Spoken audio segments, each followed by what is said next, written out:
ಬಿಜೆಪಿಗೆ ಕೇಜ್ರಿವಾಲ್ ಮಹಾ ಆಘಾತ. ಮೋದಿ ಮತ್ತೆ ಪ್ರಧಾನಿಯಾಗೋದೇ ಇಲ್ವಾ? 75 ವರ್ಷ ವಯೋಮಿತಿ, ಮೋದಿಗೆ ನೋ ರೋಲ್. ಬಿಜೆಪಿಗೆ ದಿಲ್ಲಿ ಸಿಎಂ ಅರವಿಂದ್ ಕೇಜ್ರಿವಾಲ್ ಮಹಾ ಆಘಾತ ಕೊಟ್ಟಿದ್ದಾರೆ. ಜೈಲಿಂದ ರಿಲೀಸ್ ಆದ ಒಂದೇ ದಿನಕ್ಕೆ ಅರವಿಂದ್ ಕೇಜ್ರಿವಾಲ್ ಅವರು ಬಿಜೆಪಿ ವಿರುದ್ಧ ಅಬ್ಬರದ ಭಾಷಣ ಮಾಡ್ತಿದ್ದಾರೆ. ಈ ಸಲ ದೇಶದಲ್ಲಿ ಬಿಜೆಪಿ ಅಧಿಕಾರಕ್ಕೆ ಬರೋದೇ ಇಲ್ಲ, ಹೀಗಾಗಿ ಮೋದಿ ಮತ್ತೆ ಪ್ರಧಾನಿಯಾಗೋದು ಇಲ್ಲ ಅಂತೇಳಿ ಗುಡುಗಿದ್ದಾರೆ. ಬಿಜೆಪಿಯೊಳಗಿನ ಆ ಒಂದು ಸೀಕ್ರೆಟ್ ಅನ್ನು ಅರವಿಂದ್ ಕೇಜ್ರಿವಾಲ್ ಬಿಚ್ಚಿಟ್ಟಿದ್ದಾರೆ. ಹಾಗಾದ್ರೆ ಏನದು ಸೀಕ್ರೆಟ್ ಅಂದ್ರ ಅದನ್ನ ಡೀಟೇಲ್ ಆಗಿ ತೋರಿಸ್ತೀವಿ. ಆದ್ರೆ ಅದಕ್ಕಿಂತ ಮೊದಲು ನಮ್ಮ ಚಾನಲ್ ಅನ್ನು ಸಬ್ಸ್ಕ್ರೈಬ್ ಮಾಡ್ಕೊಳ್ಳಿ, ಹಾಗೇನೇ ಪಕ್ಕದಲ್ಲಿರೋ ಬೆಲ್ ಬಟನ್ ಅನ್ನು ಪ್ರೆಸ್ ಮಾಡಿ. ದಿಲ್ಲಿ ಸಿಎಂ ಅರವಿಂದ್ ಕೇಜ್ರಿವಾಲ್ ಬಿಜೆಪಿ ವಿರುದ್ಧ ಕೊತ ಕುದಿಯುತ್ತಿದ್ದಾರೆ.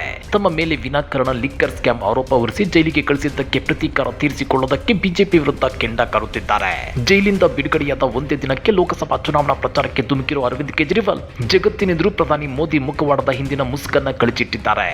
ಹಾಗಾದ್ರೆ ಏನದು ಮುಸುಕು ಅಂದ್ರ ಅದುವೇ 75 ವರ್ಷ ವಯೋಮಿತಿ ಸೀಕ್ರೆಟ್.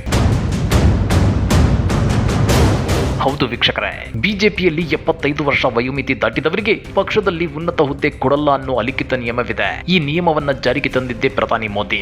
ಆ ರೂಲ್ ಇಟ್ಕೊಂಡು ಹಲವು ದಶಕಗಳ ಕಾಲ ಪಕ್ಷವನ್ನ ಕಟ್ಟಿ ಬೆಳೆಸಿದ ಎಲ್.ಕೆ. ಅಡ್ವಾಣಿ ಅವರನ್ನ ಸೈಡ್ಲೈನ್ ಮಾಡಿದ್ರು. ಕರ್ನಾಟಕದಲ್ಲೂ ಕೂಡ 73 ವರ್ಷದ ಕರಡಿ ಸಂಗಣ್ಣ ಅವರಿಗೆ ಟಿಕೆಟ್ ಕೈ ತಪ್ಪಿಸಿದ್ರು.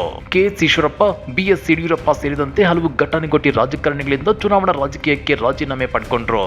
ಆದ್ರೆ ಈ ರೂಲ್ ಪ್ರಧಾನಿ ಮೋದಿ ಅವರಿಗೆ ಅದ್ಯಾಕೆ ಅಪ್ಲೈ ಆಗಲ್ಲ? ಪ್ರಧಾನಿ ಮೋದಿ ಅವರಿಗೆ ಮುಂದಿನ ವರ್ಷ 75 ವರ್ಷ ತುಂಬಲಿದೆ. ಹೀಗಿದ್ರು ಮೋದಿ, ಅಮಿತ್ ಶಾ ಮತ್ತು ಯೋಗಿ ಆದಿತ್ಯನಾಥ್ ಅವರನ್ನ ಬದಿಗೊತ್ತಿ ಮತ್ತೆ ಪ್ರಧಾನಿಯಾಗಲು ರೆಡಿಯಾಗಿರುವುದಕ್ಕೆ? 3 ಸಲ ಗುಜರಾತ್ ಸಿಎಂ, 2 ಸಲ ಈ ದೇಶದ ಪ್ರಧಾನಿಯಾಗಿರೋ ಮೋದಿ ಅವರಿಗೆ ಮತ್ತೆ ಪ್ರಧಾನಿಯಾಗಬೇಕು ಅನ್ನೋದು ದುರಾಸೆ ಅನ್ನಿಸೋದಿಲ್ವೇ? ಕುಟುಂಬ ರಾಜಕಾರಣಕ್ಕೆ ವಿರೋಧ ವ್ಯಕ್ತಪಡಿಸುವ ಮೋದಿ ಸಾಹೇಬ್ರು ಕರ್ನಾಟಕದಲ್ಲಿ ಫ್ಯಾಮಿಲಿ ಪಾರ್ಟಿ ಜೆಡಿಎಸ್ ಜೊತೆಗೆ ಚುನಾವಣಾ ದೋಸ್ತಿ ಮಾಡಿಕೊಂಡಿರೋದು ಎಷ್ಟು ಸರಿ? ಅಂದ್ರೆ ಬಿಜೆಪಿಯಲ್ಲಿ ಮೋದಿ ತಮ್ಮ ಮೂಗಿನ ನೇರಕ್ಕೆ ರೂಲ್ಸ್ ಬದಲಾಯಿಸಿಕೊಳ್ತಿದ್ದಾರಾ ಅನ್ನೋ ಶಂಕೆ ವ್ಯಕ್ತವಾಗ್ತಿದೆ. ಇದೇ ವಿಚಾರವಾಗಿ ದನಿ ಎತ್ತಿರೋ ದಿಲ್ಲಿ ಸಿಎಂ ಅರವಿಂದ್ ಕೇಜ್ರಿವಾಲ್ ಈ ಸಲ ಮೋದಿ ಆಟ ನಡೆಯಲ್ಲ, ಕನಸು ಈಡೇರಲ್ಲ.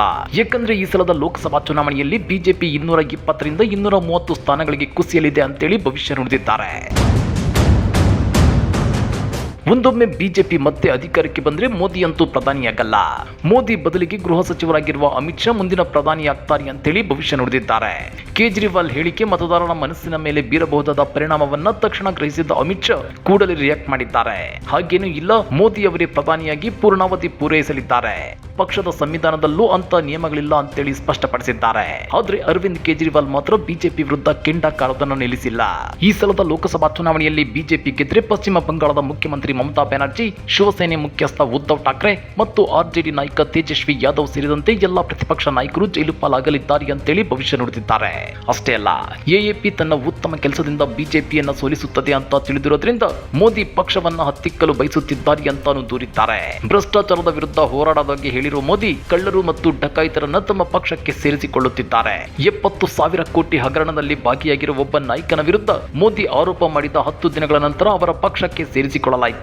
ನೀವು ಭ್ರಷ್ಟಾಚಾರದ ವಿರುದ್ಧ ಹೋರಾಡಲು ಬಯಸಿದ್ರೆ ಕೇಜ್ರಿವಾಲ್ ಅವರಿಂದ ಕಲಿಯಿರಿ ಅಂತೇಳಿ ಜನರಿಗೆ ಕರೆ ನೀಡಿದ್ದಾರೆ. ಹಾಗಾದ್ರೆ ದಿಲ್ಲಿ ಸಿಎಂ ಅರವಿಂದ್ ಕೇಜ್ರಿವಾಲ್ ಅವರ ಈ ಆಕ್ರೋಶದ ಮಾತುಗಳ ಬಗ್ಗೆ ನೀವೇನಂತೀರಾ? ಬಿಜೆಪಿಯಲ್ಲಿ ಮೋದಿಗೊಂದು ರೂಲು, ಇತರೆ ನಾಯಕರಿಗೊಂದು ರೂಲ? ಕಮೆಂಟ್ ಮಾಡಿ, ವಿಡಿಯೋ ಲೈಕ್ ಮಾಡಿ, ಶೇರ್ ಮಾಡಿ. ಇಂಥ ಮತ್ತಷ್ಟು ರೋಚಕ ರಾಜಕೀಯ ಸುದ್ದಿಗಳನ್ನ ಮಿಸ್ ಮಾಡದೆ ನೋಡಬೇಕು ಅಂದ್ರೆ ನಮ್ಮ ಯೂಟ್ಯೂಬ್ ಚಾನಲ್ ಅನ್ನ ಸಬ್ಸ್ಕ್ರೈಬ್ ಮಾಡ್ಕೊಳ್ಳಿ.